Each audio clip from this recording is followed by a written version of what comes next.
Nós vamos fazer contato com Marilu Cabanhas. Bom dia, Marilu, tudo bem? Oi, Rodrigo, bom dia, tudo certo? Bom dia a todos da equipe, todo mundo que está acompanhando aqui o Jornal Brasil Atual.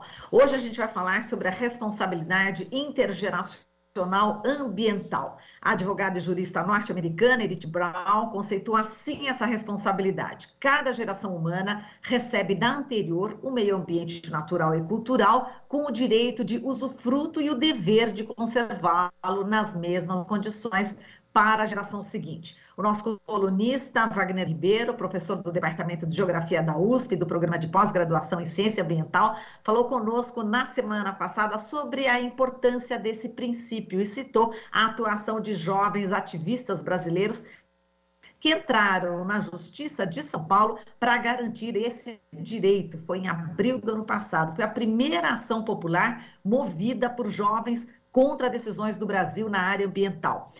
Foi contra a pedalada climática cometida pelos ex-ministros do Meio Ambiente, Ricardo Salles, e das Relações Exteriores, Ernesto Araújo. Entre esses jovens estava a Paloma Costa, ativista, conselheira jovem do secretário-geral da ONU, Antônio Guterres, e fez parte também da Cúpula Global do Clima das Nações Unidas em 2019. Paloma, seja muito bem-vinda, bom dia. Bom dia, tudo bem? Estou muito feliz aqui com o convite. Nós também estamos muito felizes, Paloma. Bom, eu quero que você inicialmente fale como é que foi essa ação, né, que vocês moveram contra esses dois ministros que já não estão mais no governo Bolsonaro, mas que o governo Bolsonaro também continua atacando os nossos direitos em relação ao meio ambiente. Conta como é que foi esse episódio, essa mobilização, como é que vocês conseguiram entrar na justiça, essa primeira ação popular. Bom, nós todos, a gente já trabalha com a agenda do clima há muito tempo, trazendo realmente essa consciência, porque entender que a gente está vivendo um colapso climático, uma crise do clima, uma emergência do clima, é entender que esse é um dos maiores, se não é o maior desafio que a humanidade enfrenta hoje. Mas, infelizmente, não existe uma resposta adequada para lidar com a crise, com o colapso climático, porque os nossos líderes, os nossos tomadores de decisão, não levam com seriedade e nem com responsabilidade o que é que significa essa crise.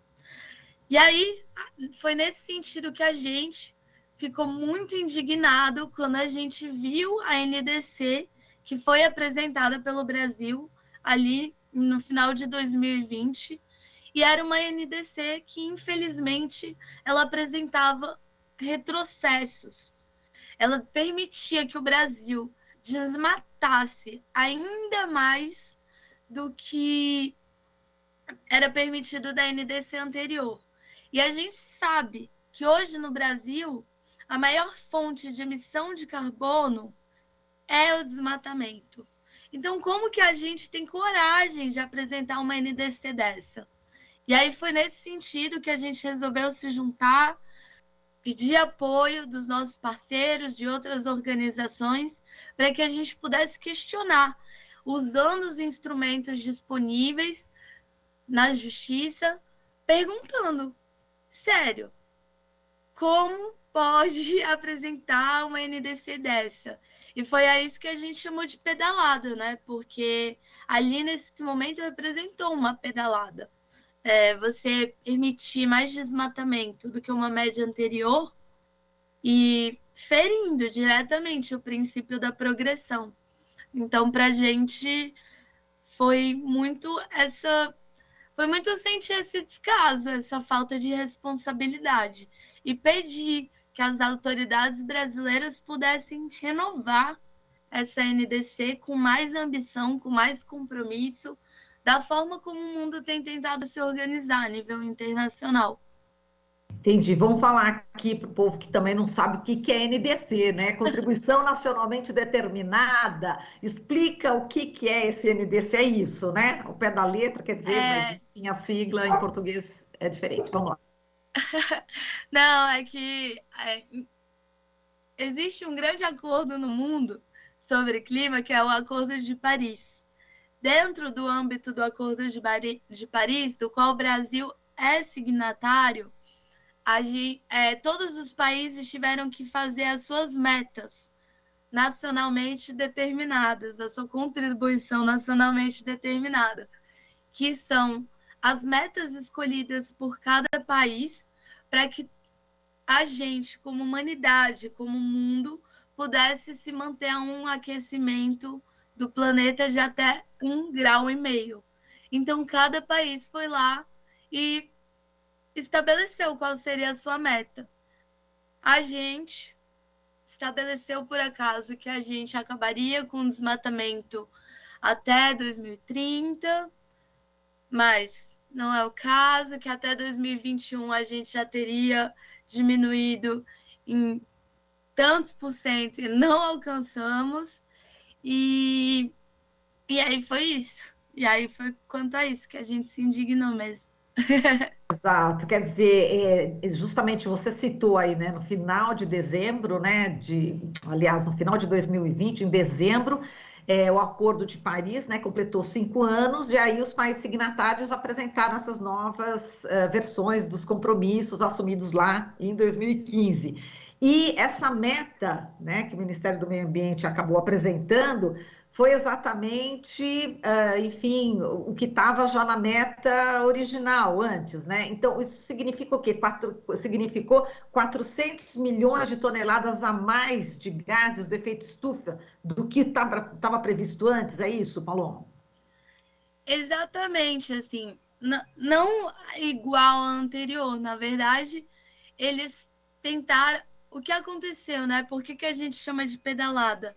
É que na primeira NDC apresentada, que nem você falou, em 2015, o Brasil se calculou as suas metas a partir de um inventário que foi apresentado. O inventário é o estudo sobre a situação do clima no nosso país.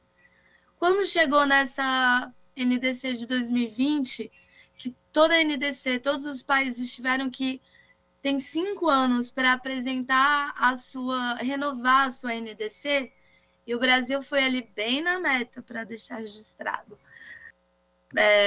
essa renovação.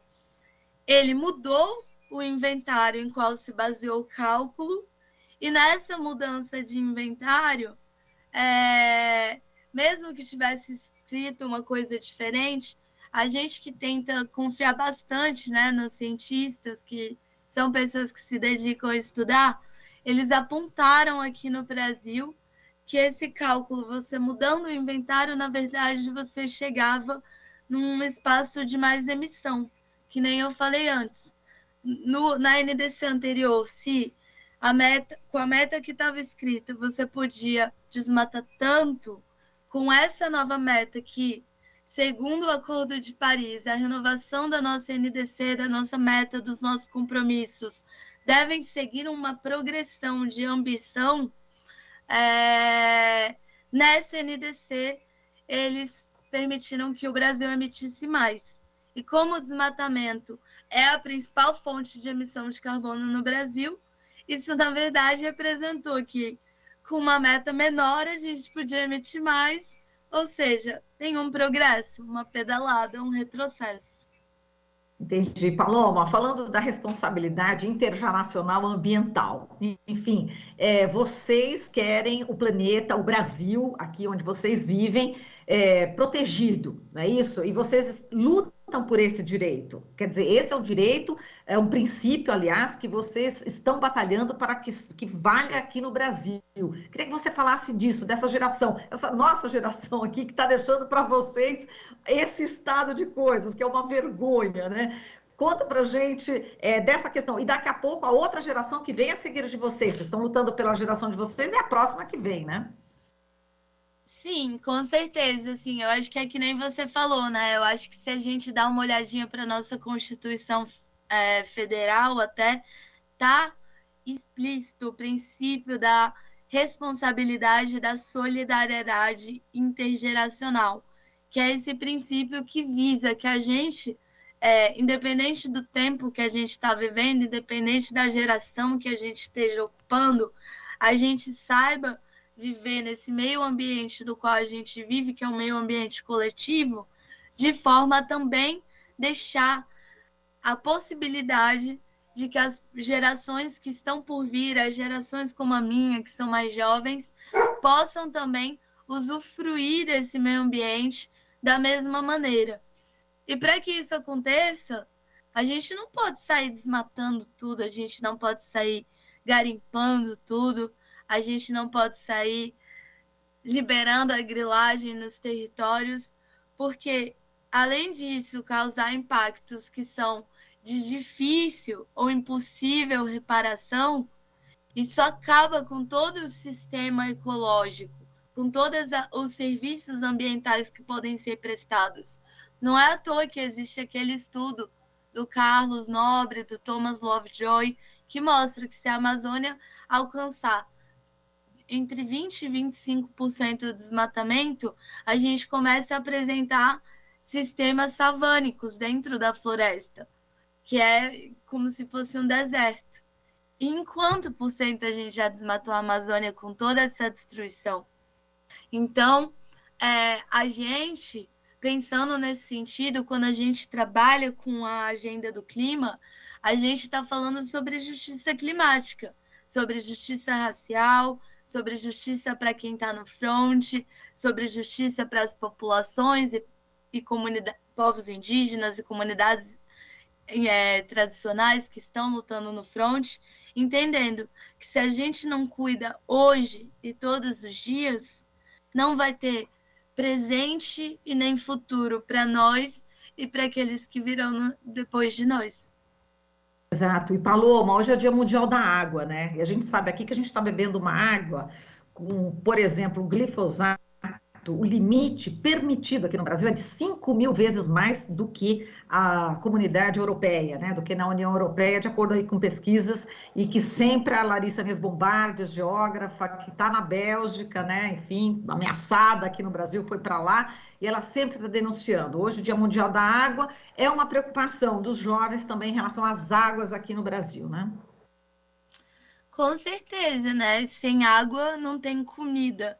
Eu acho que a fome atinge aqui grande parte da nossa população. Sem água não tem floresta. Sem água não tem alimento. Não tem clima para viver.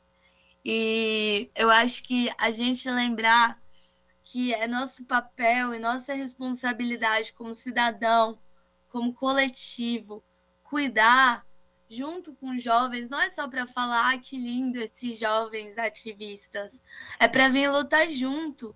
Não tem floresta em pé se a gente ficar sentado. Então a gente tem que estar junto nessa luta. E pensando que água, floresta, cuidar para que a gente tenha uma comida sem veneno, uma água sem veneno. O Brasil, nesse ano, começou o período legislativo na primeira semana do Congresso Nacional, achou que o mais relevante para votar num ano ainda de pandemia, com uma terceira guerra mundial estourando, uma crise climática, um colapso socioambiental, achou que o ideal seria votar para liberar mais veneno na nossa comida, ou, como é chamado, defensores agrícolas. Mas isso está defendendo quem de quem? Só se for a proliferação da morte, porque, sinceramente...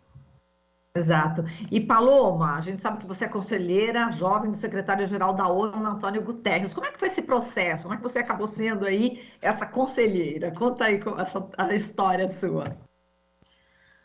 Bom, eu acho que nós, como juventudes brasileiras, mas também como juventudes latinas, como juventudes internacionais, a gente vem trabalhando há muito tempo para que a nossa voz possa ser escutada. Não é à toa o tema da nossa conversa de hoje, de que a gente se empoderou de um instrumento jurídico dentro da nossa estrutura para poder chamar atenção para algo que a gente acredita que está errado. E a história com o Guterres não foi diferente. Em 2019, quando a gente conseguiu realizar a primeira cúpula da Juventude pelo Clima, a gente fez esse pedido como Juventude Global de que a gente queria que mais e mais países, que organizações como as Nações Unidas pudessem inserir a juventude nesse debate. Não adianta falar de futuro sem falar com quem vai estar nesse futuro. Não adianta pensar sobre isso sem nós. Nós, igualmente que qualquer outro ator que faz parte da agenda socioambiental, também somos parte do processo de tomada de decisões. E em 2019 a gente apresentou essa proposta para ele. Em 2020 foi muito legal porque ele lançou isso publicamente. O meu nome foi indicado por um dos coletivos que eu faço parte e entre tantas pessoas ele selecionou, o que eu achei super representativo, levando em conta que eu venho do Brasil, que nesse momento que estamos enfrentando uma política tão ecocida, tão genocida, e acredito que foi por aí. Muito bem, você faz parte de qual coletivo e como é que foi o seu início aí no ativismo ambiental? Eu faço parte de diversas organizações, para ser sincera, né? Mas eu acho que o meu início na agenda socioambiental, ele começa de criança, né? Minha mãe sempre me ensinou que a gente precisa cuidar da nossa casa comum, a gente precisa cuidar do meio ambiente que a gente vive. Então, desde criança, eu sempre fiz muita ação, muito de tirar lixo aqui do lago, plantar árvore, mas realmente foi um pouquinho mais velha, assim, né? Aliás, bem mais velha, né? Na universidade, que eu entendi o poder que a minha voz poderia ter, né? Que não bastava ações, mutirões coletivos, né? Que a minha voz podia levantar também muitas vozes se a gente ocupasse de maneira coletiva, unidos, esses lugares que também são nossos. E aí foi isso, assim. Aí por isso que eu saí entrando em um tanto de organização, porque eu acho que a gente tem que pensar, e é sério, essa questão da ansiedade climática. Tem uns bons anos que eu não durmo direito, estudando enquanto trabalho, enquanto é voluntária. E eu acho que a gente começar a pensar sobre isso, sobre como isso também tem afetado mentalmente as nossas juventudes, é também uma temática super importante. Exatamente, é muita coisa ao mesmo tempo, né, que você faz, não tem tempo, às vezes, para você mesma, né, Paloma, assim, enfim, mulher, como pessoa, né, para tentar ter um pouquinho de paz, né, quer dizer, você está lutando o tempo inteiro, né? Você faz que universidade? Você mora onde? Eu sou de Brasília, eu sou formada em Direito pela UNB e agora estou estudando Antropologia lá também. Eu trabalho no Instituto Socioambiental, no ISA, trabalho com o Engajamundo, que foi a organização que a gente se juntou para entrar com essa ação. Sou também conselheira, que nem você falou, do secretário-geral da ONU. Sou conselheira de clima e fashion também dentro da ONU. E junto com as minhas amigas do Engajamundo, nós somos também parte da coalizão feminista por justiça climática da ONU Mulheres. E a gente também fundou o Liberte o Futuro aqui no Brasil, que é uma organização para trazer essa consciência socioambiental. Enfim, provavelmente eu esqueci, gente, desculpa, tudo que eu sou parte, mas Já é muita coisa, você já faz muita coisa, né? A gente não faz nem, sei lá, 0,5% do que você faz, viu? Ô, Paloma, me fala aqui, só para a gente encerrar, você tem esse contato com a Greta Thunberg, enfim, ela que, né, criou também um ativismo bastante importante em relação a o movimento Fridays for Future? Sim, né? Eu acho que a gente, como movimento da juventude, a gente tem mostrado para o mundo, né? Como que a gente está bem unido, está tendo a capacidade de construir essas agendas comuns. O Fridays for Future aqui no Brasil surgiu na época que eu e a Karina Penha, que é uma ativista também climática lá do Maranhão, quando a gente estava coordenando o GT de Clima no Engajamundo, porque o Engajamundo é uma organização bem mais antiga, a gente já trabalha aí há 10 anos para mais, tentando inserir a juventude nesse processo de tomada de decisões, compartilhando ferramentas para isso. E quando a gente estava coordenando o GT, ali em 2019, a gente coordenou até 2020, a gente puxou as greves pelo clima aqui no Brasil, né?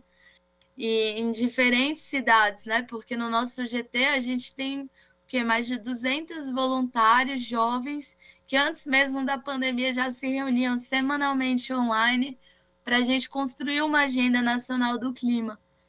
E aí foi muito legal, porque a gente conseguiu puxar greves em todos os estados do Brasil, e desse movimento surgiu aqui o Fridays for Future Brasil, que eu não consegui acompanhar como membro também desde sempre, mas estou ali sempre trabalhando junto, sempre na conselheira aí dos meninos. E, bom, como vocês viram, né, entrando até em ação na justiça, todo mundo junto.